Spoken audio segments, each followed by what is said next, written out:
Hello, everyone. Welcome to the second episode of Connect and Grow, a podcast that's put on by Crossbridge Global Partners. Today, we have another guest. Last time we had our CEO, Brent Slazak. This time we have Justin Lopez, who is our Chief Officer of People and Culture. And we're going to talk a little bit about employee retention or talent retention is kind of as we refer to it. So, but I want to start off with you, Justin. By the way, thanks for being here. Really appreciate it. Oh, I'm glad to be here. I love it. This is great. Awesome. Yeah. So just tell us a little bit about your background, who you are, and anything you want to tell us about yourself. Sure. Okay, great. So I come from a family of educators, and so most of my career, I'm 44 now. Most of my career has been spent working in the education system. So started from just general, in my early 20s as working campus supervision to working in the classroom, working specifically with like at-risk kids and some just high level needs of a lot of students. And later went on to be a high school counselor. And I just loved and incredibly passionate about especially the at-risk kids and the needs. And I felt like I wanted to put myself in a position where I could make a bigger impact in a larger kind of sphere of influence. So I went ahead and got my admin credential and so that I could be an administrator. And I got to do that. It was just work with some of the most amazing people. Educators are just some of the most amazing people in the world. The creativity and what they do. It's really amazing. Yeah, I couldn't agree with that more. Yeah. Oh my gosh. And there's so many dynamics, right? So many stakeholders that they're all balancing and juggling with. I'm sure a lot of other, as I've transitioned to Crossbridge, it's interesting how there's some similar dynamics that are in that. And I'm so grateful for that foundation and education that I get to carry into it. So yeah, in all of that, I did my bachelor's degree in human development. I love the human condition and just understanding people. I've never been the math guy, 2 + 2 is always going to equal 4, and that's boring. I love that people can be different, and you take people in the same scenario and they can have totally different perspectives on stuff. And so I'm really passionate about that. So yeah, I did my bachelor's in human development, my master's in counseling, and then my admin credential. And that's a little bit of kind of my background before I came to Crossbridge. Awesome. Well, tell us a little bit about what you're doing at Crossbridge, your current role. So it sounds like you're applying, what you learned in college and graduate school to what you're doing now. Yeah. Oh my goodness. Absolutely. And I was actually that's something I'm really thankful for. I was kind of surprised about that with Crossbridge when Brent had approached me and talked to me about that. They wanted to make sure that they stayed in touch and close and cared for people, right? We always talk about care for those in our care. And so I loved it that he was looking for someone that didn't come from the tech industry, didn't come from the business necessarily, but just more like, we need a people kind of person. And working in schools, my goodness, you're working with the community, you're working with parents, you're working with kids, you're working with staff, you're working with all kinds of just people. And so it was such a great fit in the timing of how all that worked. And so, yeah, I came on as working as director of people and culture, and now I'm doing as a vice president of people and culture. I'm also kind of taking on some HR responsibilities, but a lot of it is focusing on our internal team, the care and retention for them, and the career opportunities and growth for our internal team, as well as the developers. And I mean, this has been an incredible year at Crossbridge. We've expanded all the way out through South America. And so we're needing to culture. It's not just great, we found talent. It's, well, culturally, let's start to understand what's happening in these different countries too, so we can know how to care for them, to retain them, so that clients can also retain them. Yeah, exactly. So what's a typical day look like for you at Crossbridge? So a typical day is, kind of like in school administration and those that are in the, positions of leadership, your job isn't always to just make sure the balls aren't getting dropped in anything and people are feeling confident and efficient in the work that they're doing. Lines of communication, access to tools, all those things. So typical day, I usually start out, like most, getting caught up on anything in my inbox. We use Teams, and so just checking any messages that might be pending that have happened. We work in several time zones, so making sure I'm all caught up on everything. And then I check in with something very special about Crossbridge as well is we have team success managers. And so every one of our developers, even though they're hired to work with our clients, we have team success managers that personally check in with them and make sure that they're doing fine. How's family? How's their own personal well-being? And so that way we're always up to date with how they're doing. And so sometimes my day starts with a check-in with my team success managers and, hey, how are developers doing out there? What's going on? We've had some earthquakes, or we've had, different events and things that are happening around, throughout Latin America. And we want to make sure that we're checking on how they're doing and their family and their well-being, but also being able to notify clients too. If, hey, in case you hadn't heard, there was something that was going on which could cause a delay or something, and we'll stay in touch and be that bridge. So checking in with the team.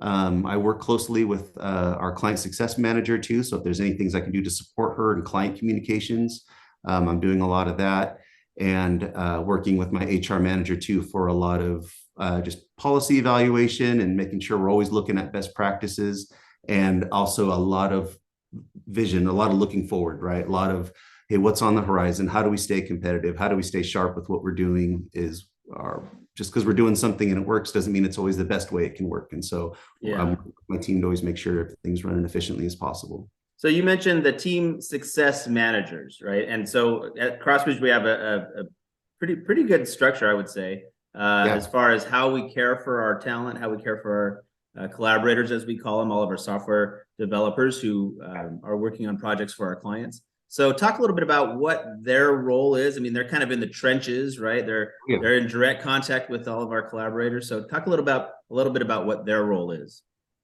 Yeah. Okay. So this is where I can be the worst sometimes. I'll probably give a big old complicated answer to something simple, but this is where I like to, I find the most success when I can infuse things from other areas of my life that apply them into what I do with work, because then it's familiar. And so one of the things that was just drilled into me, that was just a foundational aspect of what I did in education, was Maslow's hierarchy of needs.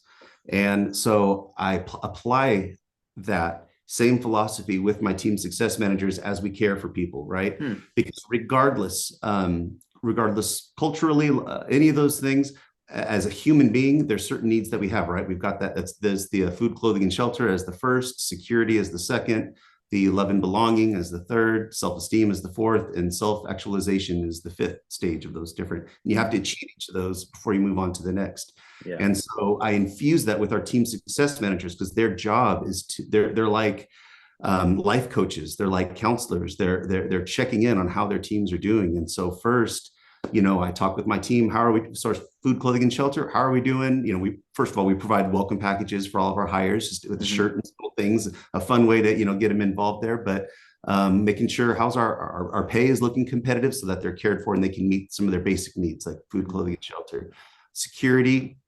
We're offering. We offer, making sure that this stays competitive, but we offer $400 each year, $200 each semester, so that our team can keep on their education and keep learning new skills and improving just kind of their stacks to give themselves as much job security as possible. So should a project come to an end, we can find them another opportunity. The team success managers with the love and belonging, we have team chats where we check in with. We have a whole learn and grow teams channel where we share different tips on things, new trends that are coming out to keep them up to date with things. Again, we send happy birthday messages. We send flowers when someone's not feeling well. We know their personal pizza order. We got it down, to show that care. The self-esteem stage of it, we do stars of the month at every one of our all hands meetings that we hold each month. And we find ways to recognize anniversaries. We celebrate the new hires. We celebrate the birthdays. A personal message is shared for select members that the team success managers wanted to really highlight that month. We do that with our internal team as well. So a lot of that sense of belonging, and then that self-actualization we do. It's called Sabi Escape, but it's a session that a couple of again, strategically, one of our team success managers that we hired has a background in psychology, which we wanted to have. So that way she could apply that for her own personal growth and satisfaction. She can apply that experience with our developers. And so we run these sessions every month too, to help talk about different things, burnout, imposter syndrome, all kinds of things that could derail them from their own quality of life personally, as well as professionally. And so as far as what those team success managers do, they got to deal with all these different type of creative aspects of addressing the whole person. And so we just constantly work together on them doing that. So they're reaching out to the team. How are you doing? How's your family? How's your work? Job satisfaction? just checking in on any of their future plans, vacations, things that they've got going on to make sure we're in touch with how they're doing. Yeah, that's great. And that's important in any workplace setting, but particularly a setting like exists at Crossbridge, which is where everyone's remote or almost. Yeah. Well, yeah, everyone at the company is remote, right? So it becomes challenging, I would imagine, Yeah. to stay in touch like that with all these collaborators all over Latin America who are working from home. And so Yeah. it's you have to be very intentional, right? Is what I guess what I'm getting at. You have to be very Right. intentional about staying in touch, making sure, like you said, their needs are being met, they're cared Mhm. for, self-esteem, all these other things, continuing education. It is, I would imagine, something that you have to really, go out of your way to do. Yeah, yeah, which is why I really like that Maslow structure, because again, it's at the human level, regardless if I'm talking to, one of our developers in Peru or Colombia or Mexico. We all know what burnout feels like, and Yeah. and we all know what it feels like to be disconnected, or maybe to have family that's maybe not living close by, or any of those types of things. So yeah, it is, but it's a fun challenge, and the ways that we find creative things, different dynamics and activities that we'll do. Food brings people together, so it's a lot of fun when we'll do some of our different dynamics, like, hey, sending and sharing some of their favorite recipes or pictures of some of their favorite foods that they're going out, or that maybe that they went to over the weekend, and you get to learn culturally about the different places where people go and what they do, traditions, Yeah. different holidays or ways that they celebrate certain things. And so Yeah. it's a lot of fun. And it actually, the more you do that, and again, this was so true in schools as well, but the more you do that, the more you really find out how much you have in common with people. And it's Mhm. less the differences and so much more about what you have in common. It's just being very intentional about it. Yeah. In schools, a lot of times they would think, hey, how do we get kids to come to do more tutoring after school and to get their grades up?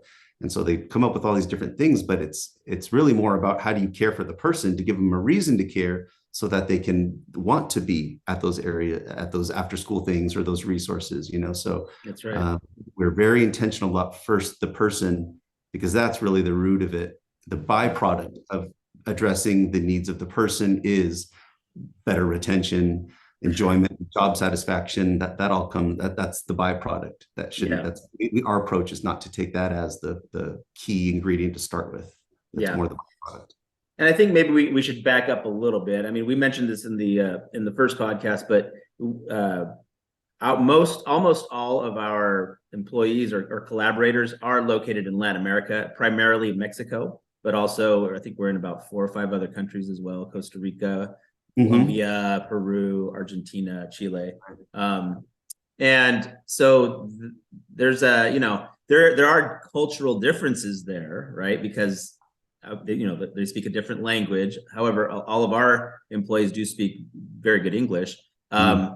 But it also becomes fun to kind of learn from other people's cultures and to appreciate the other cultures, the diversity of cultures that we do have at Crossbridge. So I just think of when we had the Christmas party, and it was all on Google Meet. But Yeah. just looking at the backgrounds, and some of the people were able to get together because they live nearby each other, and just Yeah. seeing kind of them celebrate Christmas in the way that Yeah. their culture does. It's just a neat thing, and I would think that brings a lot of camaraderie.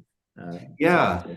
Yeah, it does. And again, just having the incredible team that we do have, and also, uh, it's something that it's taken me some time to learn too. But knowing that, like, I'll use my U.S. approach, my American approach sometimes to, oh, let's do this. This will be a fun activity, Yeah, and completely miss it. Like they just celebrated the Three Kings or the Three Wise Men, day they celebrate. That's not something that we celebrate here in the that's right. States, but it's That's a right. big deal. And then Yeah. even like I think last.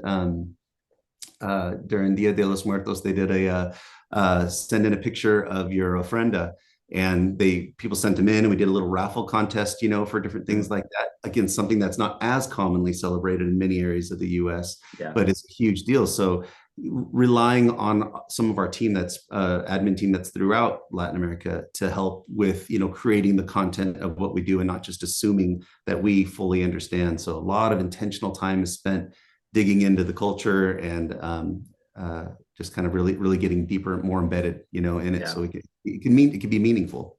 Absolutely. Yeah. So, these things all tie into employee retention. A happy employee who feels cared for, appreciated, is going to be a productive employee, and an employee who doesn't want to leave. And that's actually what we've seen with our employees, is that they just don't want to leave. If a project comes to an end, they say, okay, you got something else for me, because I don't want to leave. If I have to, I will, but I don't want to. So, and then, there's a lot of other, factors that go into that, like buying into the mission of the company. That's a big one. But another one that is kind of challenging, especially in today's, international economy, is the issue of wages, right? Wages are increasing. So what have you seen in the industry as far as that? I mean, I know you're not totally involved in that in your position, but what's your perspective on the whole wage increase? Well, so it's been almost 2 years that I've been here with Crossbridge. And so when I came in, it was at a time where pandemic, was already kind of going on. And, there's a huge dependency for more remote options and more technology. And so even when I came in, there was kind of a bit of a boom as far as the need and the demand. And since then, even in this last, I would say you could even go back, 6 months maybe, and some of the rates that a lot of our developers are going for, that it's continued to just increase.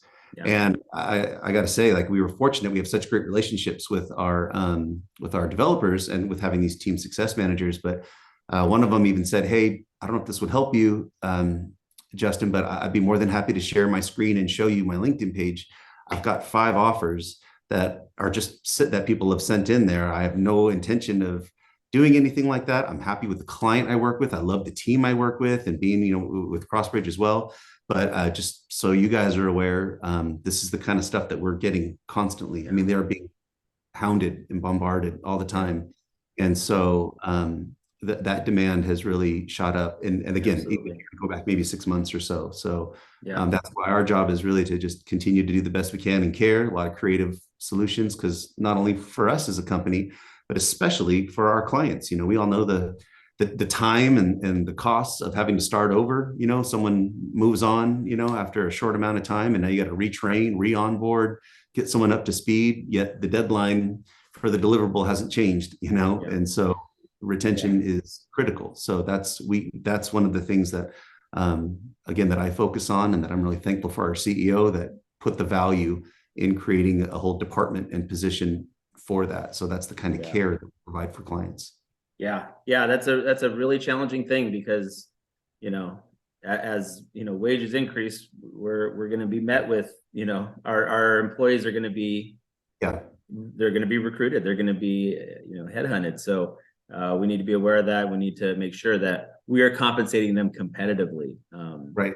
It doesn't necessarily have to be the most that they can possibly get, but it's definitely got to be competitive. And I don't blame somebody if they ended up finding something, if they're just looking to care for their family or whatever, and they found someone that was willing to pay a certain amount. Sometimes that comes with, there's less maybe benefits or services that we provide, but for they maybe the stage of life where that's fine with them. But it definitely is. We want to be competitive with them. And I think clients do find too, as we have a chance to, meet with you or with Brent, and they find out that we are extremely competitive as far as our rates. And I think that we knock it out of the park as far as what we provide regarding retention. So, very key. What about from your perspective? And again, you're definitely not in the trenches on this, but have you seen a change in the industry? And we're talking about the software industry, obviously, but have you seen a change in the industry regarding the needs or maybe the desires of software developers? Like, are there demands from their employers changing at all in the last couple of years?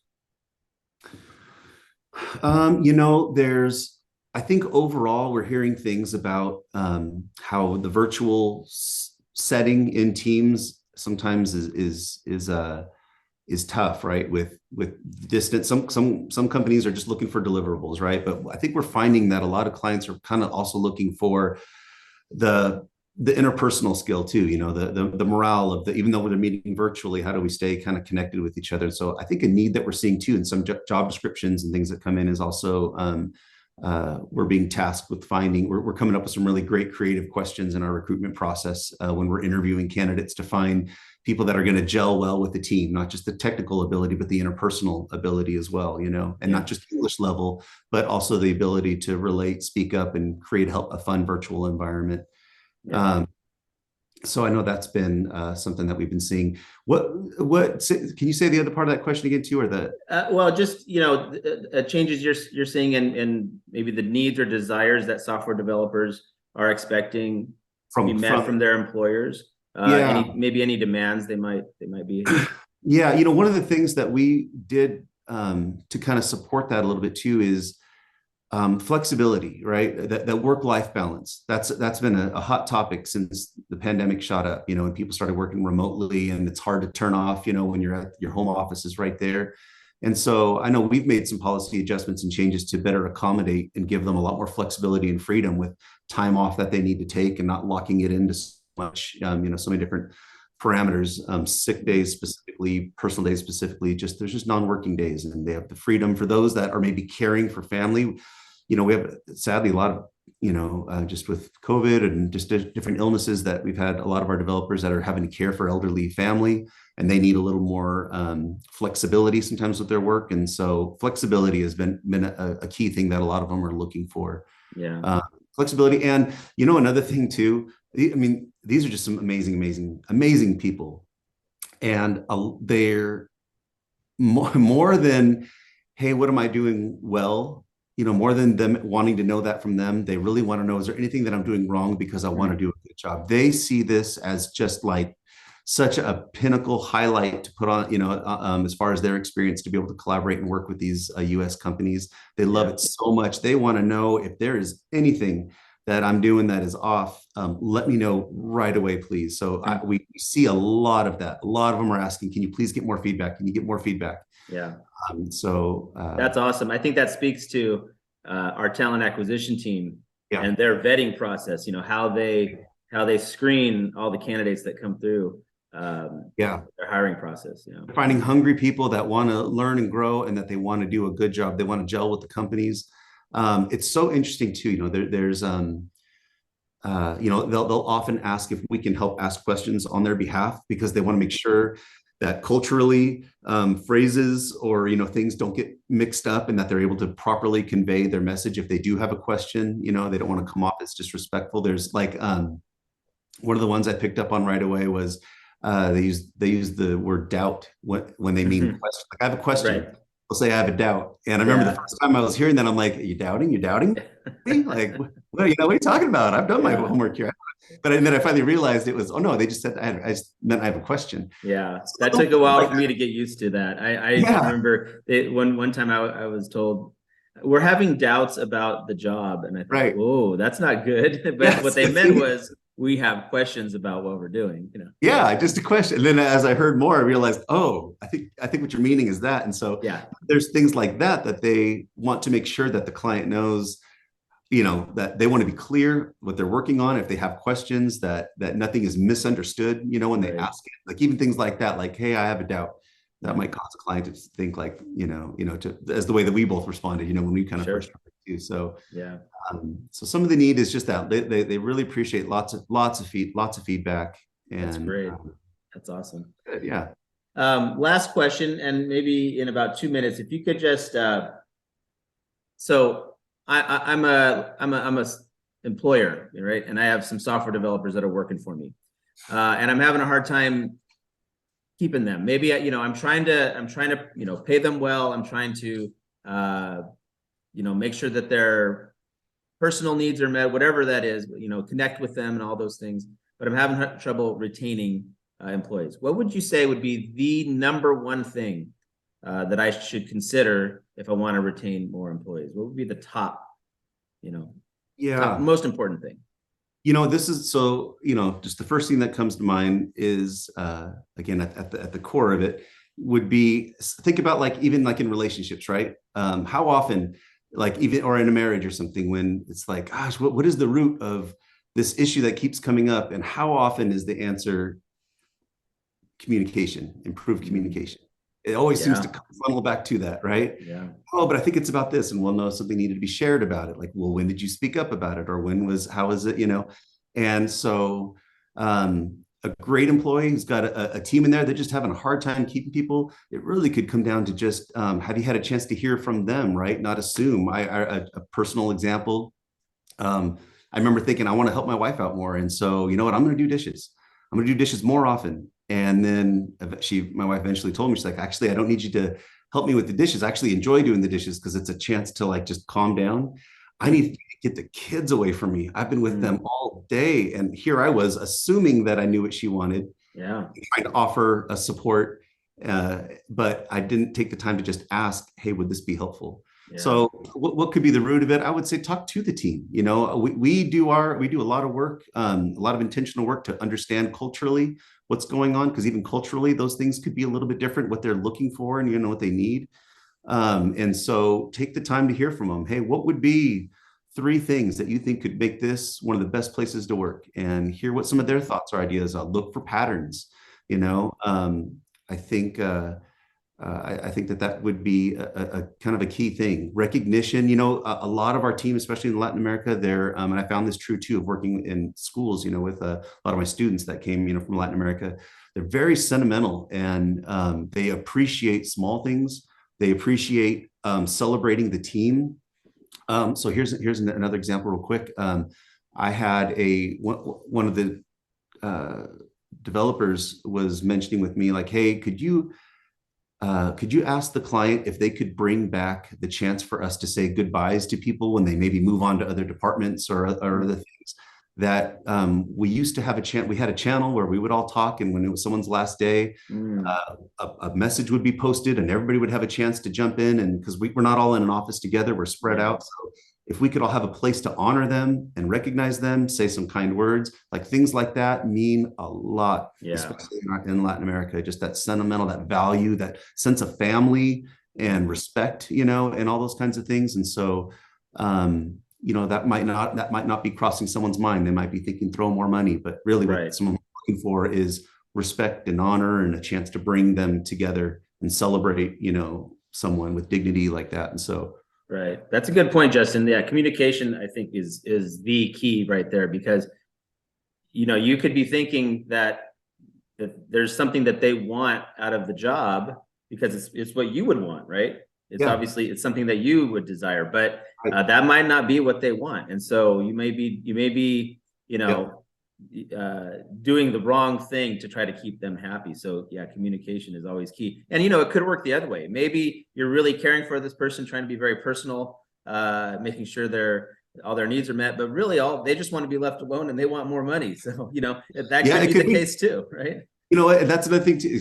Great point. We got a whole range. We got people that are in their 40s and 50s, and we got people that are in their early 20s, completely different stages of life and different priorities. And some are in the beginning stages of maybe wanting to get married. Some are thinking about having their first child. Some the kids have moved out. We've got people in all kinds of stages. And so it's really, so I shouldn't assume that me at 44, this is what I would like at 44, to make me feel appreciated is what somebody that's 22 might, need.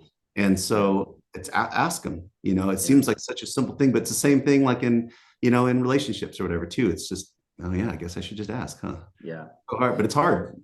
It is. Well, I think that's a great place to leave it off. By the way, I appreciate you sharing your age with us, that you're 44. You don't look a day over 43, by the way. So appreciate that. Yeah. My kids by the way, all the time. I'm 47, so I can't really talk much. Right? All right. Well, thanks a lot, Justin. I really appreciate your insight. This has been educational for me, and I'm sure for our listeners too. But I really appreciate you taking the time to share your perspective with us on talent retention. Thanks for the opportunity. I love it. Appreciate it very much. All right. Thanks a lot, Justin. All right.